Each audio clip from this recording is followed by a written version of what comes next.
Olá, eu sou Renato Ambrosio Júnior, médico oftalmologista no Rio de Janeiro, e é um prazer atender o pedido do meu amigo e colega César Lipner para colaborar com vocês no Contamac para o tema diagnóstico de ceratocone e controle da sua evolução.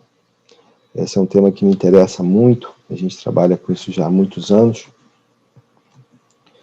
É importante destacar os nossos interesses comerciais, mas eu sempre falo que o meu interesse comercial mais importante é ajudar o paciente da melhor forma possível. Nosso grupo de inteligência artificial, liderado pelo meu amigo e colega João Marcelo Lira, de Maceió, junto com Aidano Machado, a gente vai estar falando sobre vários estudos que a gente tem desenvolvido nos últimos anos para melhorar o diagnóstico de ceratocone e ter eventualmente informações mais assertivas para poder ajudar o paciente da forma mais eficiente possível. Não posso deixar de reconhecer a ajuda de vários colegas aqui no Rio de Janeiro e também os colegas de Portugal. E é importante a gente destacar que a gente vive uma revolução em evolução no diagnóstico de ceratocone, e isso tem muito a ver com a inteligência artificial. É importante a gente destacar que quando você faz qualquer tipo de teste, você tem que entender a pergunta. E você tem que entender não só a pergunta, o que você está tentando detectar, qual é o problema que você está querendo resolver, mas também a forma como você está usando as ferramentas. Então, o que você está buscando e como? É importante a gente entender que diagnóstico do ceratocone é diferente de avaliação de prognóstico. O prognóstico vai ser muito ligado à severidade da doença e, eventualmente, à classificação da doença. E você pode entender que, quando você tem dados, você faz um follow-up mais assertivo, mais caracterizado, para poder entender, por exemplo, se está havendo progressão ou não. É importante a gente ter essas informações, muitas vezes até para educar o paciente. A educação do paciente ganha um papel fundamental, principalmente com essa grande possibilidade de alternativas de condutas que a gente tem hoje, em face às opções clínicas que a gente tem. Sempre a gente vai poder ter dados para fazer um tratamento individualizado. Esse tratamento individualizado começa desde a refração até o manejo de complicações. E como é que a gente pode trabalhar em diagnóstico? A gente tem realmente uma grande quantidade de informações clínicas que começam até com a própria anamnese, o exame clínico, as queixas do paciente, caracterizar a história natural da doença, a história familiar. Tem a lâmpada de fenda, que sempre vai ser um privilégio do oftalmologista de fazer uma avaliação clínica tão rica com a lâmpada de fenda, mas a gente tem informações complementares, desde a topografia de superfície com disco de plástico até a avaliação que a gente terá no futuro com genética, com biologia molecular. Mas a gente passa pela tomografia de Scheinfeld, pela tomografia com ACT, estudo biomecânico da córnea, avaliação da berrometria ocular, comprimento axial. Todas essas informações elas vão ser integradas e o julgamento clínico vai ser fundamental para a gente poder tomar uma decisão clínica mais assertiva para ajudar o paciente. Então é importante entender como e por que a gente está fazendo esse tipo de teste. E a propedêutica multimodal é realmente um conceito muito importante, porque, como eu disse, a gente tem várias técnicas de diagnóstico para poder avaliar o paciente com ceratocone. Em relação à cirurgia refrativa e à cirurgia terapêutica, é importante entender que na cirurgia refrativa a gente está buscando caracterizar a susceptibilidade para ectasia. Isso vai além, mas certamente não descarta o diagnóstico de um ceratocone leve. Quando você faz uma avaliação de um paciente com ceratocone, para avaliar esse paciente no ponto de vista de precisa tratar, precisa fazer cirurgia, como é o melhor tratamento, uma vez que a gente quebrou o paradigma do transplante ser a única cirurgia, é importante então a gente entender cirurgia terapêutica e cirurgia refrativa. Então, nesse contexto, o screening para avaliação do risco de ectasia no paciente de cirurgia refrativa é diferente do diagnóstico e da caracterização de um paciente com uma ectasia clínica. Certamente o follow-up vai ser fundamental e quando você pensa nisso, você fala dos conceitos em diagnóstico.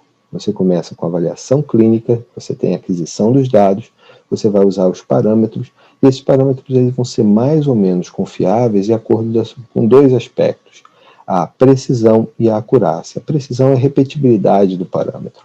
A acurácia é a sua relação desse parâmetro com um valor de referência. Esse valor de referência ele tem que ser arbitrado com um gold standard, com a literatura. Esses parâmetros eles vão ser eventualmente combinados em displays, e esses displays podem ou não usar técnicas de inteligência artificial para poder aumentar a assertividade, o uso clínico desses displays para julgamento, para decisão clínica. Por exemplo, no Pentacan, que você hoje tem uma tecnologia multimodal, com comprimento axial e com aberrometria, com Hartmann Check do Pentacan Wave, esses aparelhos são aparelhos novos no mercado, eles trazem de uma forma bem padronizada esses índices. E esses índices eles podem ser para diagnosticar ceratocone ou mesmo para avaliar um paciente que tenha mais ou menos risco de fechamento angular, na caracterização da câmara anterior, do ângulo da câmara anterior, com a tecnologia de Scheinfeld. É importante a gente destacar o display que pode diagnosticar ceratocone leve. Esse display que a gente começou a trabalhar com o Michael Belli há mais de 10 anos, ele caracteriza a face anterior e posterior por elevação e a progressão paquimétrica. Os Ds são os desvios da normalidade, e esse D final é um desvio da normalidade combinado, usando técnica de inteligência artificial, aqui com equações lineares. Isso pode aumentar a nossa capacidade de diagnosticar ceratocone? Com certeza pode, mas a gente vai ver que a gente pode ir além, e certamente esse é o nosso grande papel nesse planeta, de continuar evoluindo, e essa consciência é fundamental. Uma coisa importante é diferenciar diagnóstico de avaliação da progressão. E o Michael Belli tem uma grande contribuição com o ABCD. O A é a face anterior, é a curvatura no ponto mais fino. O B é a curvatura no ponto mais fino da face posterior. O C é o ponto mais fino. E o que você tem nesse display? Você tem a avaliação se a medida que você tem mudando, ela é ou não significante do ponto de vista da precisão de cada um desses parâmetros. E a avaliação da precisão ela é feita na população normal, são as barrinhas verdes, e a população do ceratocone. A gente sabe que a precisão, a repetibilidade no ceratocone é menor, porque são medidas em pacientes com córneas mais irregulares, e essas medidas, por isso, elas tendem a variar mais. Quando você fala, então, da progressão da ectasia, esse ABCD realmente é um grande avanço no nosso dia a dia clínico. E aqui a gente tem alguns exemplos. Esse paciente, por exemplo, com 22 anos, ele já tinha sido operado por um colega, e esse paciente ele vai trazer aquela história: preciso mexer no outro olho, preciso mexer no olho que eu já fiz a cirurgia. Realmente ele já vem com queixa, e a gente conseguiu os dados do arquivo 12 do Pentacan, que permitem uma avaliação comparativa bastante rica, usando os displays mais modernos. E essa situação a gente pôde fazer um mapa do ABCD. E quando você olha para esse mapa, que você tem os dados de curvatura, e aqui você pode combinar o diferencial, realmente você pode ver algumas alterações, mas isso fica muito, principalmente no olho que ele não operar, no olho esquerdo, você vê a alteração clínica que ele tem logo no início, que seria mais fácil de você detectar aqui na face posterior, já no segundo exame. E quando você vê 2 dos 3 parâmetros mudando por, vamos dizer assim, consenso, a gente acredita que isso é uma progressão significante. Mas cada caso tem que ser muito bem avaliado individualmente. Então, esse paciente, por exemplo, com esse display aqui, eu poderia ter operado ele talvez 1 ou 2 visitas antes, a gente está falando isso, de aumentar a chance desse paciente ter um resultado melhor, de diminuir a chance dele ter perda visual. E é por isso que essa avaliação objetiva é tão importante. Quando você fala, então, de manejo clínico do ceratocone, a gente teve realmente essa mudança de paradigma, né, criando paradoxos. E o grande paradoxo que eu chamo a atenção é que se você precisa operar, se você precisa fazer uma intervenção, essa intervenção tem que ser o quanto antes. Porque quanto mais evolução, quanto mais piora da doença, menos chance de resultados bons. Entretanto, isso não é aquela questão de vida ou morte, é uma questão que deve ser considerada muito bem, porque isso pode trazer até uma certa ansiedade para o paciente. Miro 1 month delivers one of the highest levels of oxygen transmission. Available in sphere, toric and multifocal. Miro 1 month contact lenses from Menicon.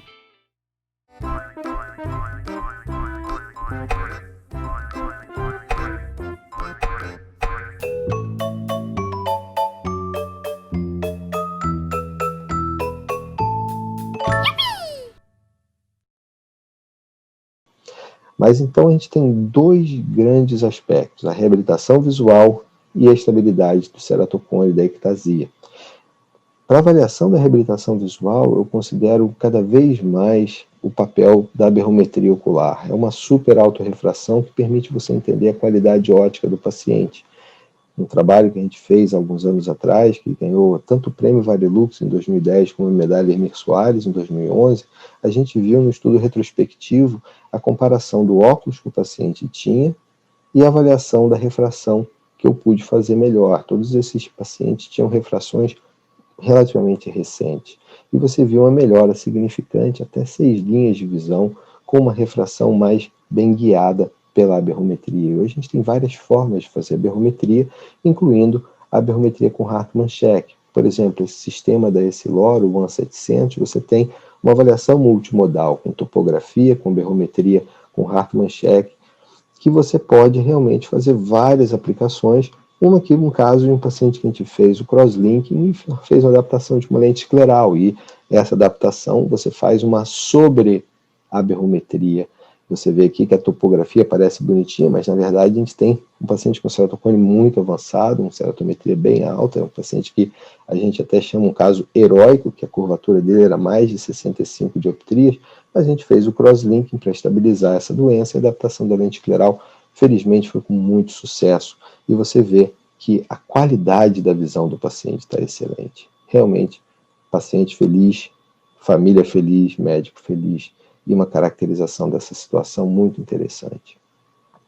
Quando você fala do tratamento do ceratocone, então a reabilitação visual, o óculos tem uma certa limitação e a lente de contato é fundamental. A lente de contato, ela te dá a melhor visão. Eu acho que não tem cirurgia, seja ela refrativa ou terapêutica, que consiga ganhar de uma lente de contato muito bem adaptada. Por outro lado, a lente de contato, ela não para a progressão do ceratocone. E isso pode até ser um fator agravante, dependendo da qualidade da adaptação da lente de contato. Isso ficou muito bem caracterizado no Consenso Global de 2015, no qual a gente viu que a lente de contato não só não para a progressão do ceratocone, mas como se o paciente tiver uma boa visão com óculos, a avaliação deve ser feita com muito cuidado da necessidade da adaptação de lente de contato para formas cosméticas. Aqui no inglês, a forma cosmética é importante, que não é uma forma, vamos dizer assim, que seja absolutamente por motivos fúteis, mas por motivos cosméticos, motivos eletivos. É importante entender que não é proibido, mas cada caso tem que ser muito bem avaliado na necessidade, na vantagem, no risco-benefício de adaptação de lente de contato. Mas certamente a lente de contato dá a melhor visão para o paciente com ceratocone, e eu digo que, infelizmente, esse benefício não vai além da melhor visão em relação a parar a progressão do ceratocone. Certamente é importante a gente falar sobre o hábito de coçar os olhos. O hábito de coçar os olhos também foi um consenso, na verdade foi uma das poucas questões que a gente teve um consenso unânime, que parar de coçar os olhos é importante, a gente promover isso, orientar o paciente. Alguns colegas são mais enfáticos nisso, como meu amigo Damian Gatinel, de Paris, da França. Damian fala que se você não tem coceira, se você não coça os olhos, você não tem ceratocone. Eu diria que não é nem nunca, nem sempre. La médecine, c'est comme l'amour, ni jamais, ni toujours. Mas é importante a gente destacar que a gente acredita e concorda que coçar os olhos faz mal, e não só coçar os olhos faz mal, mas pode realmente causar o ceratocone, uma ectasia, e agravar o ceratocone, que são duas coisas bem diferentes que a gente vai estar destacando já já. Então, a educação do paciente é fundamental. Aqui você tem um vídeo de um paciente no YouTube que mostra que coçar os olhos realmente dá um certo prazer para ele. E, além de não coçar os olhos, você tem a possibilidade de fazer o crosslinking natural com a riboflavina oral. E isso pode ser bastante interessante. A riboflavina em colírio também já foi tentada, e certamente essa é uma área que a gente ainda precisa de mais pesquisa para as evidências ficarem bem determinadas do benefício de você fazer o uso da riboflavina. Mas é consenso que coçar os olhos faz mal, e eu diria que agrava o ceratocone e causa eventualmente uma ectasia. Isso é diferente. E certamente a informação para o paciente pode ajudar o paciente de uma forma muito, muito importante, e essas informações os pacientes merecem, têm o direito e é o nosso dever passar da forma mais clara para o paciente poder ser ajudado da melhor forma possível.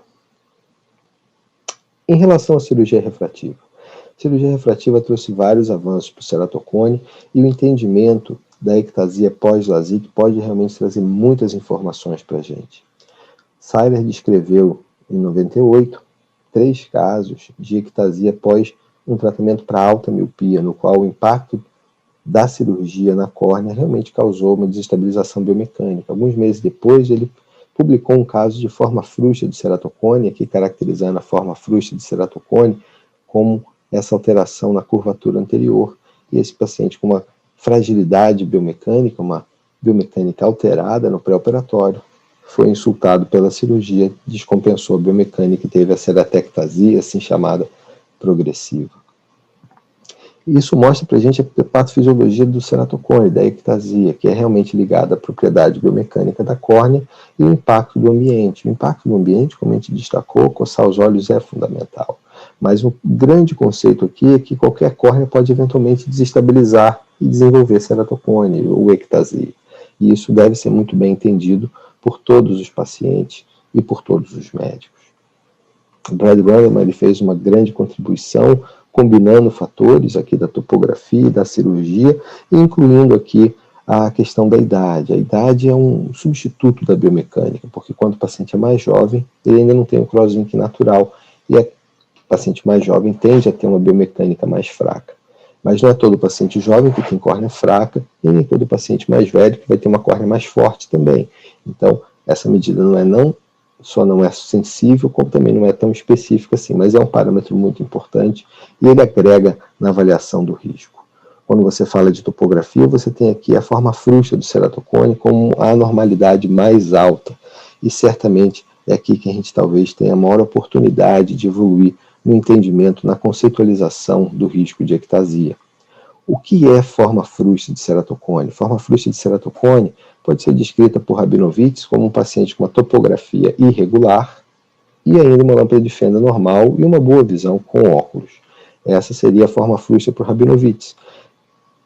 É interessante que em 2003 a gente publicou um trabalho com Kleiss e Wilson que revia os pacientes na época em Seattle, da Universidade de Washington, que tinham alterações que não classificariam eles como bons candidatos para cirurgia refrativa.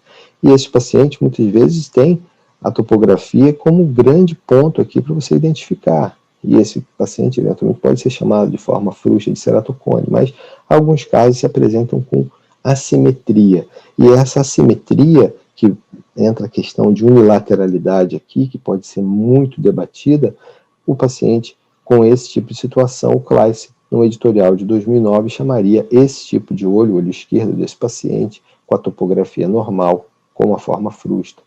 É interessante, numa revisão sistemática, a gente destacar que existe uma grande variabilidade da classificação de o que seria frouxo, o que seria suspeito na própria literatura.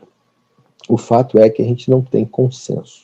A gente não tem consenso e a nossa humilde contribuição é que a forma frouxa do ceratocone seria o paciente com alta susceptibilidade para desenvolver ectasia.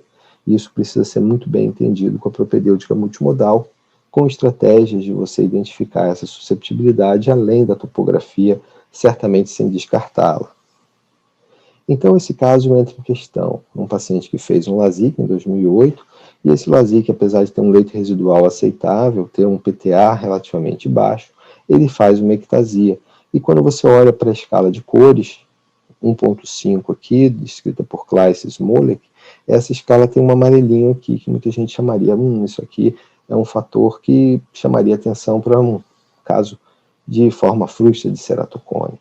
E a gente começou um estudo que verificou a variabilidade da classificação subjetiva, principalmente olhando em 2 escalas. Então, 11 experts, eles classificaram de acordo com a escala do Runderman, e primeiro com a escala de 1.5, depois com a escala de meio, que é uma escala normativa. E a variabilidade foi muito interessante. Nas 2 escalas, a moda desse caso foi 0.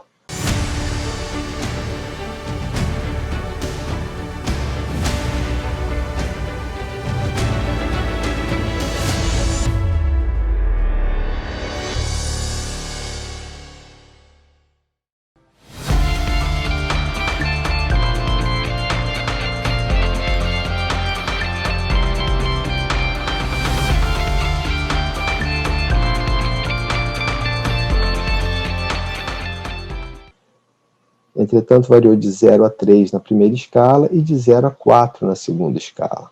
E é muito importante a gente, então, entender que a gente precisa de ter índices objetivos. Eu gostaria aqui de citar Albert Einstein, que foi realmente uma das pessoas que mais contribuiu com a ciência no nosso mundo, e a gente tem essa frase que eu acho muito pertinente, que a gente tem que fazer as coisas de forma simples, mas sem simplificar demais, sem ser simplório. E esse entendimento traz a necessidade de fazer um display que combina de forma objetiva os dados da tomografia. A gente tem elevação anterior e posterior, que são caracterizadas com Best Fit Sphere. E o Michael Belling fez uma exclusão da área em torno do ponto mais fino, com 3,5 a 4 milímetros, para você fazer um novo Best Fit Sphere excluindo essa parte. Então, se você tirar essa parte, tiver uma grande diferença, essa área tem uma protrusão. E justamente isso pode fazer uma avaliação da face anterior, essa comparação, e da face posterior, para você ver com a população normal esses índices com esse sinal verde, amarelo e vermelho. Isso é muito interessante, mas a minha forma de entender a elevação é a comparação da face anterior e da face posterior. E aí você tem o display paquimétrico. E certamente a paquimetria ela é muito importante porque o afinamento é o grande ponto que baliza as ectasias. E essa questão do afinamento a gente consegue ver na imagem de Scheinfeld de forma bastante elegante e muito bem documentada. É muito importante a gente entender que a progressão paquimétrica ela tem dois gráficos. O gráfico do Corneal Thickness Spatial Profile ele começa no ponto mais fino e você vê as médias dos círculos concêntricos no ponto mais fino.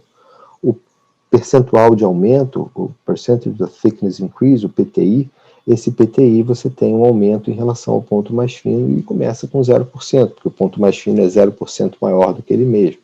E você vai ter uma avaliação desse gráfico em relação à população normal, que são essas linhas pontilhadas que você vai ver no display.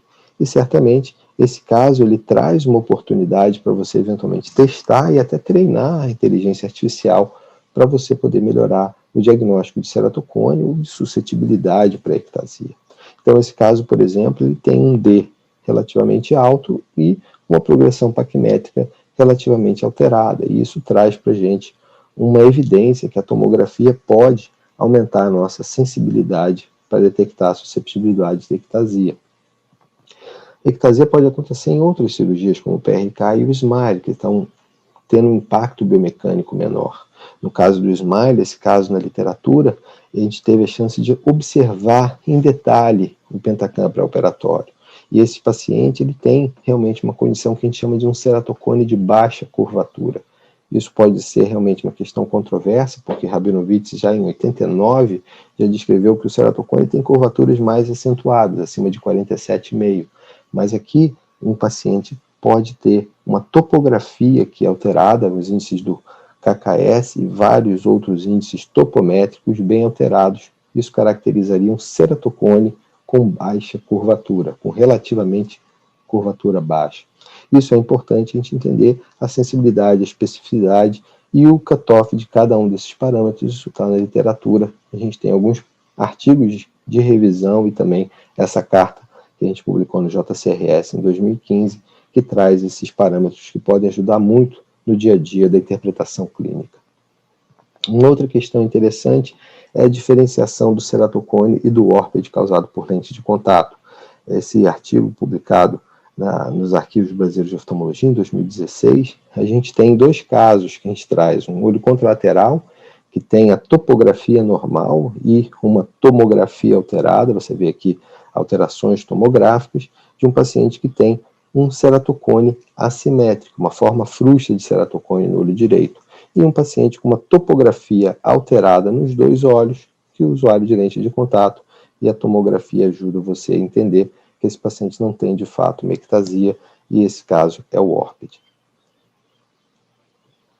Mas a coisa mais importante é que a gente está em evolução, e eu aqui cito Sócrates, talvez seja uma das pessoas mais conscientes e mais inteligentes que tiveram no nosso planeta, e ele tem um senso de humor fantástico quando ele fala que tudo que sabe é que ele não sabe nada. Eu me atrevo a reinterpretar essa frase, que eu acho que tudo que a gente sabe é que precisa saber mais.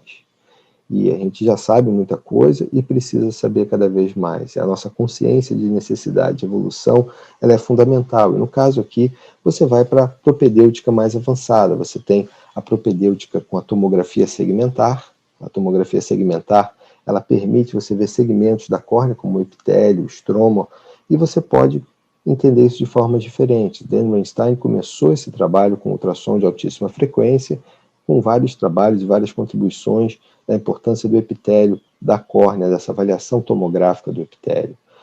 Certamente isso ficou popularizado com o OCT.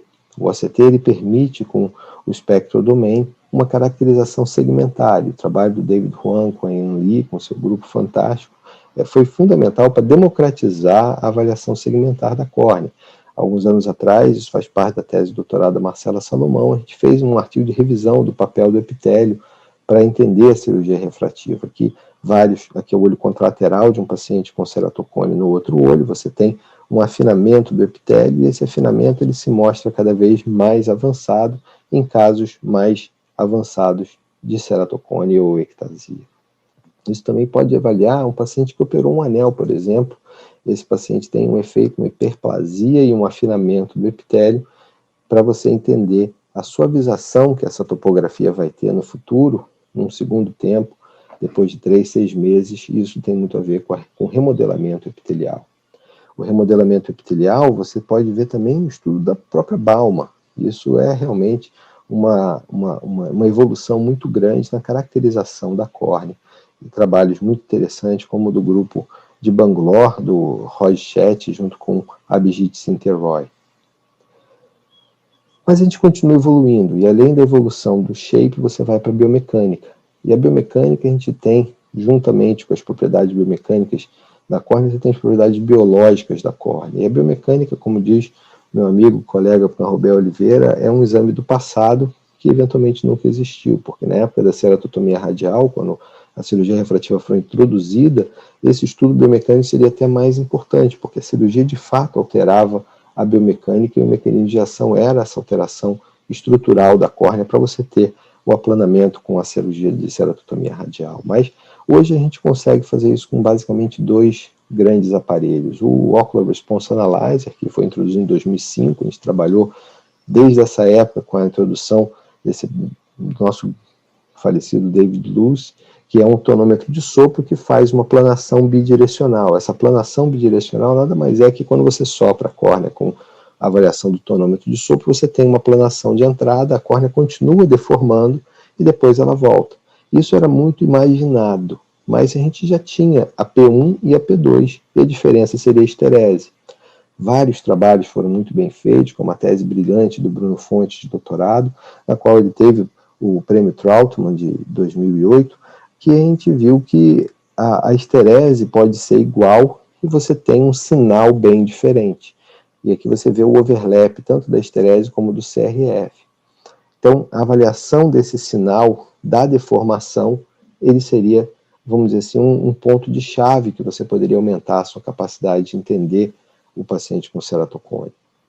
O Alan Luz continuou numa tese seguinte, tão brilhante quanto a do Bruno, nessa avaliação dessa caracterização científica desses parâmetros do sinal do Ocular Response Analyzer. Quando você começa a avaliar de forma mais detalhada, aqui a gente já está com outro aparelho, que é o Corvis, que ele faz uma avaliação com o Scheinfeld de altíssima velocidade, você tem 31 milissegundos, você tem 140 frames de Scheinfeld, você vê a deformação, e isso permite mais dados para você caracterizar a deformação da córnea, na velocidade, no shape da deformação, e você pode ver uma córnea mais forte e uma córnea menos forte, de acordo com a deformação. A córnea deforma de forma mais acentuada, ela é mais fraca, de forma menos acentuada, ela é mais forte, e vários parâmetros são descritos no display do Ricardo Vinciguerra e Paulo Vinciguerra, que também ganhou o prêmio Trautmann alguns anos depois, em 2017, com o CBI, que é o Corvis, ou Cornea Biomechanical Index.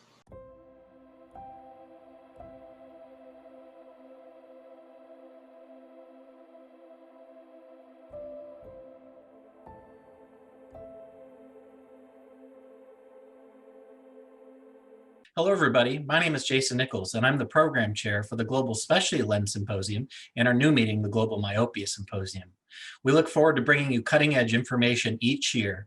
And again, we look forward to hosting you in 2021. Thanks, everybody.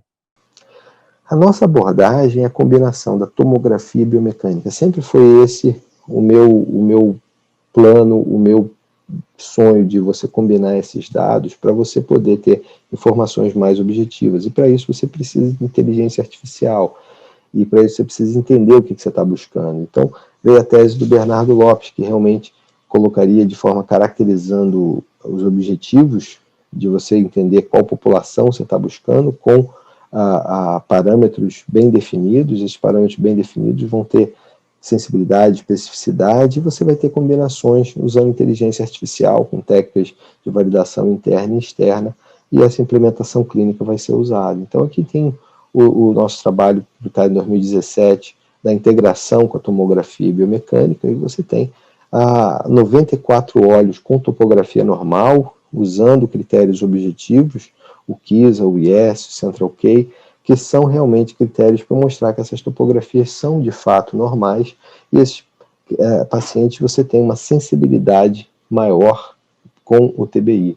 Não são todos os casos alterados, e a gente vai começar a falar sobre unilateralidade, esse conceito é muito importante.